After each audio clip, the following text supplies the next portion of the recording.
Sometimes you really have to search for that. Yeah. That was where I thought you were going, and I think that's really good because sometimes it's very hard for us out there. They're about to kill their baby. How do you commend them for what is good and right? I am yours, I am yours, I am yours, send me, Lord. I am yours, I am yours, I am yours. Welcome to the Gospel-Centered Pro-Life Podcast, a podcast designed to equip, encourage, and challenge you in pro-life ministry, and always with a focus on the gospel. Stay tuned. I felt your passion, I've touched your heart. Welcome back to the Gospel-Centered Pro-Life Podcast. My name is Daniel Parks, and I serve as the National Sidewalk Outreach Director, as well as the West Coast Regional Shepherd for Love Life, and I'm blessed to serve in that capacity. I'm joined, as always, by Vicki Kasiorg, who's our National Sidewalk Outreach Training Director. Say hey, Vicki. Hey there, everyone. Good to be here. Yeah, it is good to be here, and we do these episodes to encourage you guys and to challenge you guys, to help equip you guys to be as effective as possible on the sidewalks at the abortion centers in your city.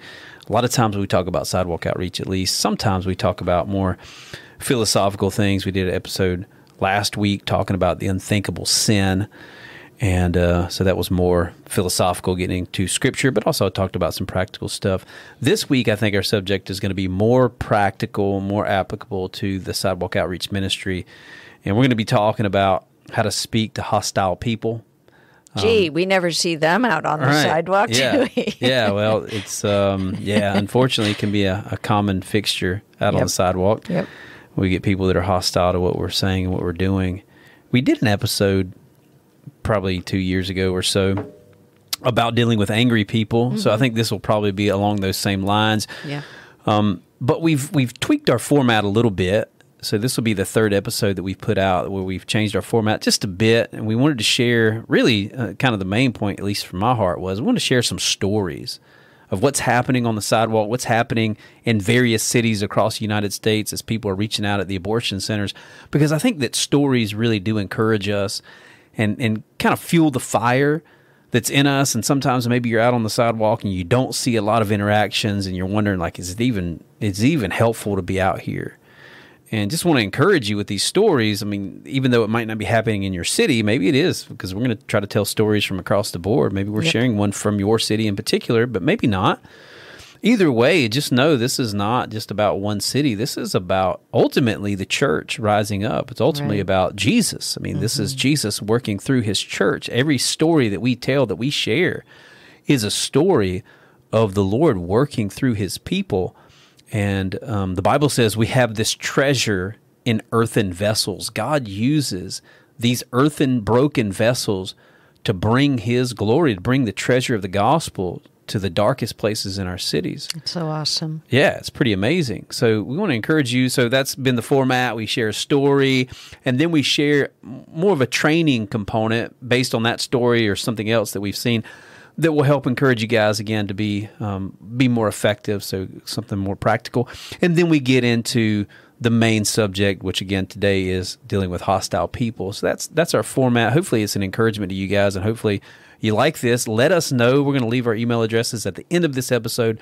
So let us know what you think about this format. Let us know what you think about the subjects that we're covering, and let us know if you have some questions. Maybe there are some training subjects that we could cover.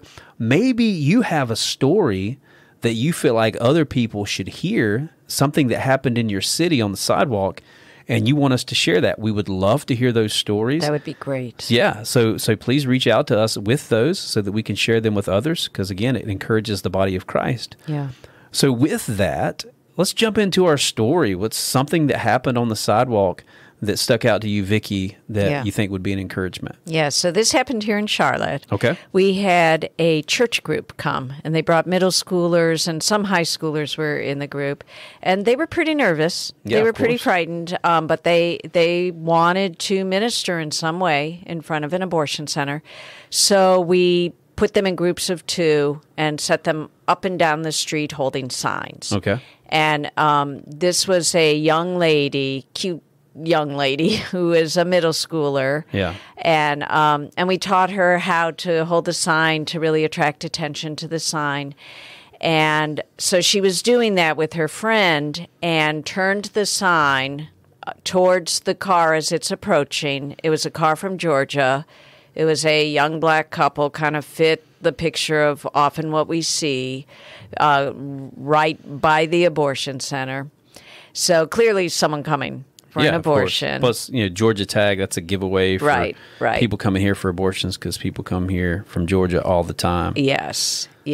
And so the car slowed down, clearly looked at the sign, slowed way down, kept driving on, and they come to the first entrance. There's 2 entrances to this abortion center. They came to the first entrance, clearly marked, parking here, don't talk to those protesters, all kinds of signs. You can't miss it. So they slowed way down at that entrance, and then they kept going. Meanwhile, this little middle schooler is looking with big eyes, watching the car, and the car doesn't pull in. It goes past the first entrance. Second entrance, again, tons of signs. Park here, no doubt. This is the abortion center. Clinic parking here. Pro-aborts put all kinds of stuff out there trying to get people to go in. And so the car slows down again, really slow, and the middle schooler's watching, and the car kept going. Drove by the second entrance to the abortion center and drove up the street. And the young lady turned to me and said, "They didn't stop. They didn't turn in." And I said, "They did not. Keep watching." And we kept watching. A lot of them will make a U-turn. They decided, oops, made a mistake. They don't know it's a loop also. Right. So didn't make a U-turn, kept going. Yeah. And the girl looked at me, "Well, what happened? What just happened?" And I said, "Well, it's a possible save. We've seen it before, and it looks like, if they don't come back, that's a couple that just saw your sign and changed their mind." Yeah. And this girl was so ecstatic, and at the end of the day, she came to me and went to her teacher and said they were going to be coming back a couple days later, a new group, and she said, "Could I come with them?" So it was just so exciting that this girl felt that God had used her to save a baby's life. Yeah, absolutely. Yeah. And one of the things we often say when we do trainings and stuff, and we talk specifically about signs, is that signs can be a sign. Exactly. Yeah. 9 times out of 10, if you talk to a mom going into the abortion center and you ask her, "Did you pray and ask God for a sign that you shouldn't come here?" 9 times out of 10, they're going to say, "Yeah, I prayed and asked for a sign." Even if they don't believe in God. Yeah. They do. Yeah. And sometimes your sign that you're holding or someone else is holding can be a sign. So that's an amazing story. Now, again, we don't know 100% because they didn't say we chose life. We don't. So we called it a possible, not a probable save. And we don't count them kind of in our tally. But it very well could have been. We just lost. There's so many cars that come and go, so we don't know if they came back. Yeah. But at least that baby had some reprieve for that time. Yeah. Right? At least that baby was getting a voice. And so, I trust that when we stand before the Lord, there's going to be potentially hundreds of babies that are saved because of things just like that, just because they got a glimpse of a sign. Yeah. And they kept driving. That was the sign. That was the confirmation that I shouldn't do this. Yeah. So it's just amazing. And so to springboard off of that, a little training piece that has to do with the use of sign ministry. First thing is what I mentioned, signs can be a sign. Mm-hmm. So sign ministry can be very important. But one of the things we always say is that we want to try to get our signs sort of in the peripheral. Mm-hmm. Right? So our signs, we don't want them right at the driveway. Normally, if you have somebody handing out literature, it's normally not great for them to be holding a sign. It's actually good for their hands to be free. Number one, just practically so they can get the literature into somebody's hands and engage with them so they don't have to put the sign to the side or whatever. But plus, the sign can kind of be a barrier because it seems like it's something other than human contact, and there's just so much going on in these women's mind. We want to try to minimize any kind of distractions and stuff. Yeah. But signs on the peripheral, or if you're on a main stretch of a road, like a couple weeks ago when we were in Ontario and we were there, there's kind of this main road, Ontario, Oregon. There's this main road where cars are passing by all day. Yeah. And it's like a great place for sign ministry. And I was actually encouraging the people that were there in the training with how effective signs can be, and just encouraging them with the fact that there are babies that are saved quite possibly because somebody got a glimpse of your sign, just like I was sharing. Yep. But then also some practical stuff. There are businesses, and we talked about this, just like many of the things that we do in training. We've already done a full episode about this. So check out the episode we did about the effective use of signs. Yes. And I shared this. There are businesses like here in Charlotte and other areas. There's Sweet Frog. Sweet Frog is a yogurt place. There's mattress companies that do this, other companies that actually hire someone for minimum wage to hold a sign, to flip the sign around or whatever. I'm not suggesting that you flip your sign around and break dance on your sign. But there are people that do that. They hire somebody and pay someone minimum wage to do that. Why? Because they could put the sign in the ground and people could see it.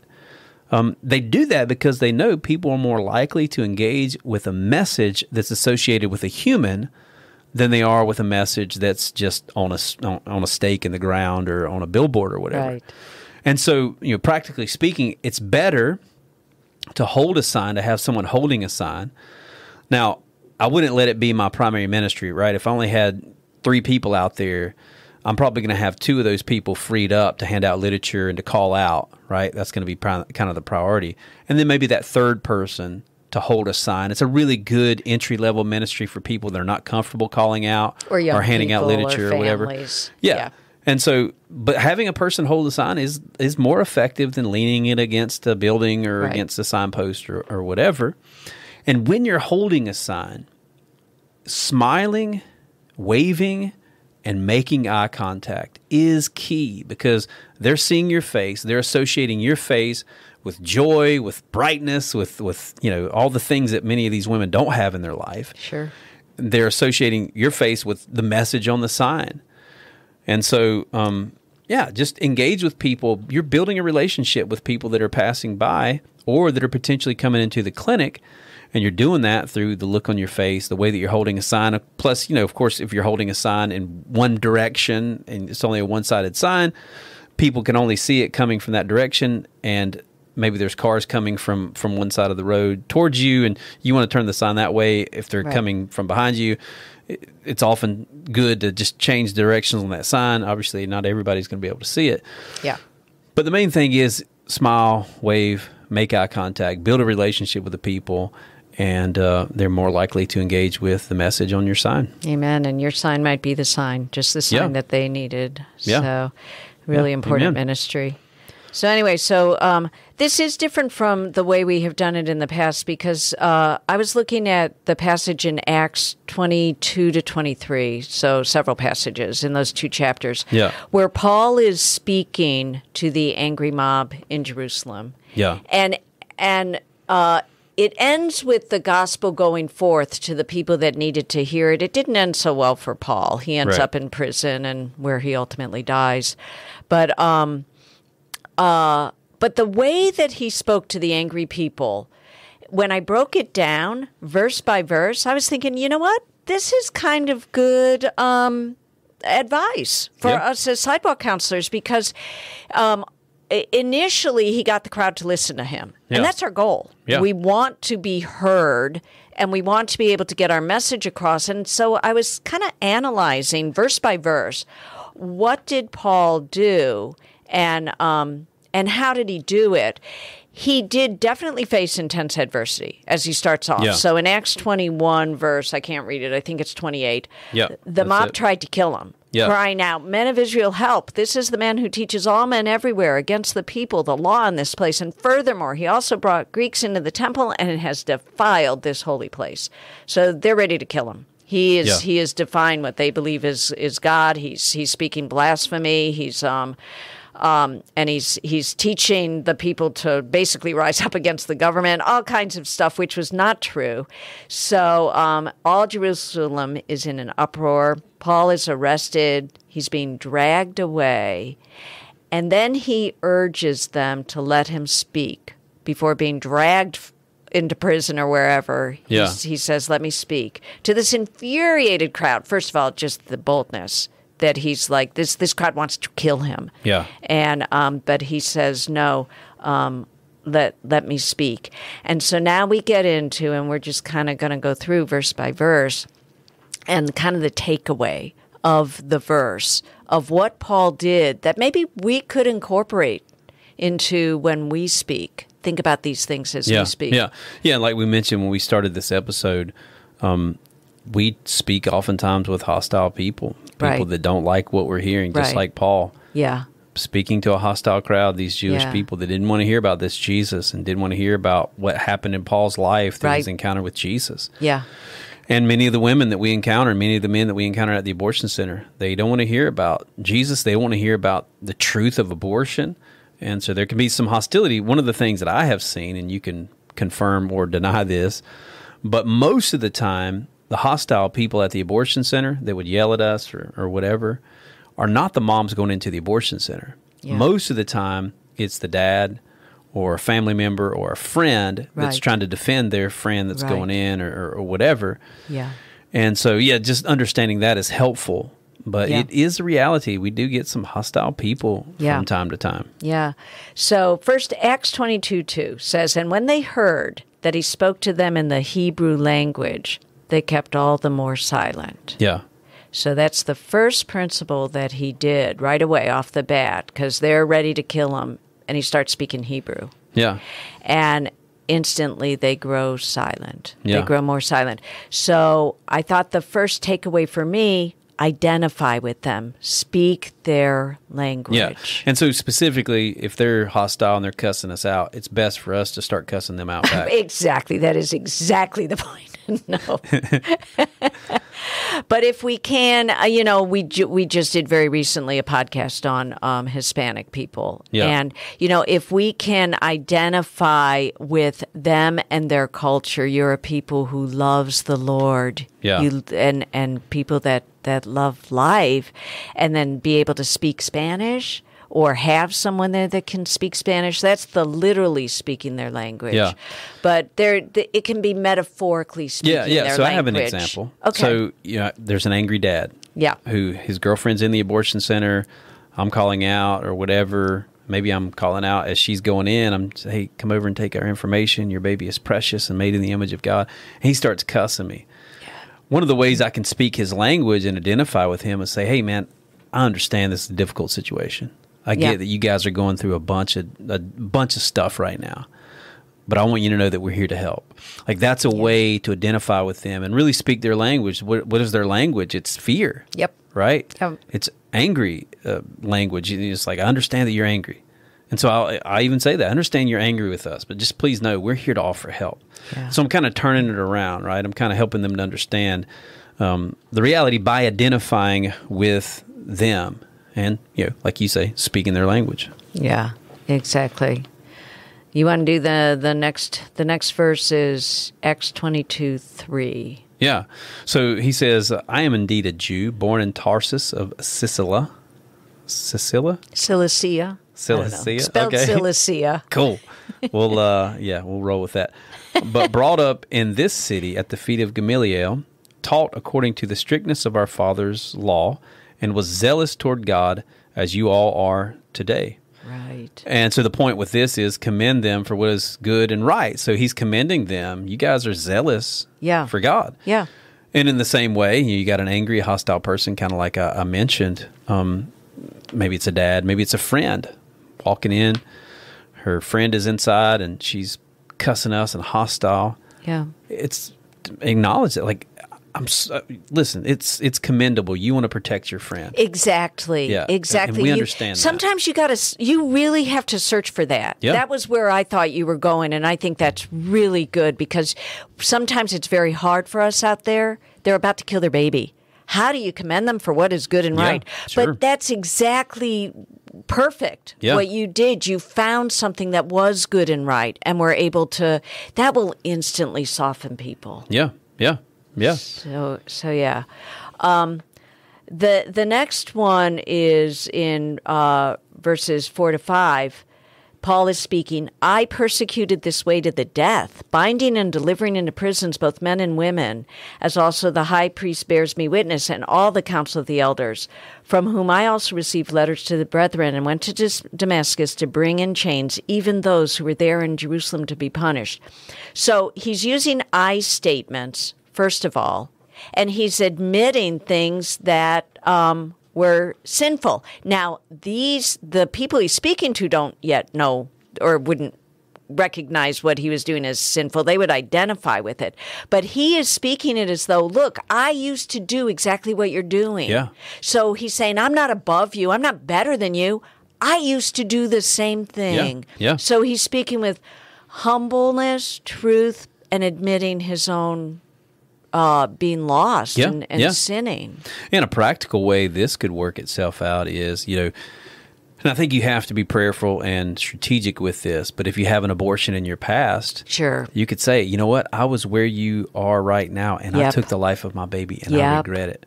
Or on the flip side, and I do share my testimony, me and my wife, our testimony when we were in high school and she got pregnant, and our daughter's 25 years old now, and a blessing, I will share that.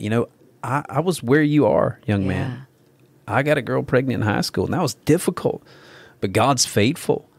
And so I think, again, that's helpful to share with them. We're not any better than you. We don't think we're better than you. God has rescued us, and He can rescue you. Right. Which I think leads us to the next point, where Paul then, in Acts 22, verses 6 through 8, he says, "Now it happened, as I journeyed and came near Damascus, at about noon, suddenly a great light from heaven shone around me, and I fell to the ground and heard a voice saying to me, 'Saul, Saul, why are you persecuting me?' So I answered, 'Who are you, Lord?' And He said to me, 'I am Jesus of Nazareth, whom you are persecuting.'" And so sharing your testimony, that's the fourth kind of springboard off of this, how to deal with hostile people. Share your testimony. I've been where you are. Yeah. And God rescued me. And even sharing what God has done in your life, I think, is important. Now, you don't have a whole lot of time to do that in like calling out and that kind of scenario or whatever. Maybe if they march over to you and you're able to share in a one-on-one context, just the testimony of what the Lord has done in your life, testimony of the faithfulness of God in your life. I would say even the testimony of what God has done in other people's lives that you've seen, like something to the effect of like, young man, I've seen situations just like what you and your girlfriend are struggling with, and I've seen God be faithful in those situations. Yeah. Let me share with you a story that happened just last week or just 2 weeks ago or whatever. Sharing the testimony of what Jesus did in your life or in the lives of others is a powerful way, and it's exactly what Paul did here in Acts chapter 22. Yeah, and then, the next step, which he outlines in Acts 22:10, "So I said, 'What shall I do, Lord?' And the Lord said to me, 'Arise and go into Damascus, and there you will be told all things which are appointed for you to do.'" So describing God's call and mission focus, which God sets forth. And I love how he says, "What shall I do, Lord?" Because instantly that made me think, that's what these women are asking. Maybe not directly of God, but they are saying, "What should I do?" Yeah. And Paul tells us that God gave him his mission. And I think we can direct the women, put your eyes on Jesus. Yeah. Yeah. I do not know what to do, but my eyes are on you is a verse in the Bible. And I think that that's such good advice. And that's what he's doing. He doesn't know what to do. He asked the proper one what to do. He doesn't ask his friend. He doesn't ask the abortionist. He doesn't ask the boyfriend. Well, not Paul's boyfriend. You know what I mean? I do.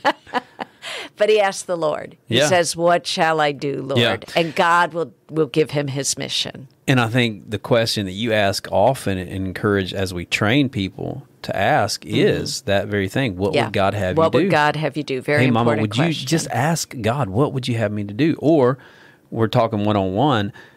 I'll ask the question, you'll ask the question, have you prayed about this? Yeah. And what do you think God would have you to do? Yeah. And so, that's vital. That's important.